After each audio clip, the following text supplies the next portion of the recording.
অনেক সময় অনেক সাধারণ রান্নাও অসাধারণ লাগে।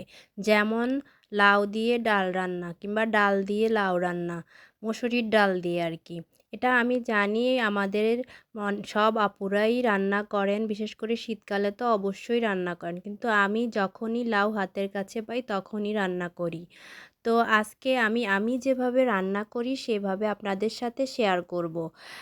তো আমি প্রথমে ডাল ধুয়ে পরিষ্কার করে পানি দিয়ে সাথে অল্প করে মরিচের গুঁড়ো আর একটু হলুদের গুঁড়ো আর পেঁয়াজ কুচি দিয়ে ডালটা বসিয়ে দিয়েছি। লক্ষ্য করলে দেখবেন আমি কিন্তু ডালের পরিমাণটা অনেক বেশি দিয়েছি।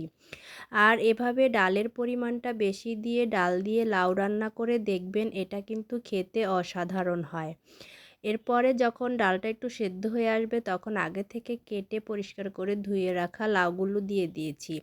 এরপর একটু কষিয়ে নিব।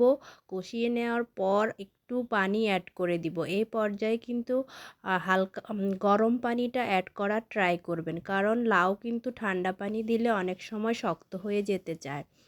যাই হোক, কথা বলতে বলতে কিন্তু লাউয়ে পানিটা দিয়ে দিয়েছি এবং লবণটা আমি দিয়ে দিচ্ছি। লবণটা আগে দেইনি, এখন দিলাম। এই তো আমার লাউটা কিন্তু রান্না হয়ে গিয়েছে, দেখেই কিন্তু বুঝতে পেরেছেন এটা ডাল আর লাউয়ে কত সুন্দর ঘনত্ব হয়েছে। এরপর আমি এতে একটা বাগার দিয়ে দিব, যার জন্য পেঁয়াজ আর রসুন থেতো করে দিয়ে লাল করে ভেজে নিয়েছি। এর মধ্যে ডালটা ঢেলে দিয়েছি। এই তো বাগার দেওয়া হয়ে গিয়েছে। এখন দেখেন দেখতে কতটা সুন্দর হয়েছে। এটা দেখতে যেমন সুন্দর হয়েছে, এটার ঘনত্বটাও অনেক সুন্দর হয়েছে এবং খেতে হয় অসাধারণ। আপনারা এভাবে একটু ডালের পরিমাণটা বাড়িয়ে দিয়ে ডাল আর লাউটা রান্না করে দেখবেন, এটা খেতে কিন্তু দারুণ হয়। আজ তাহলে এই পর্যন্তই। সবাই ভালো থাকবেন, সুস্থ থাকবেন। আসসালামু আলাইকুম। আল্লাহ হাফেজ।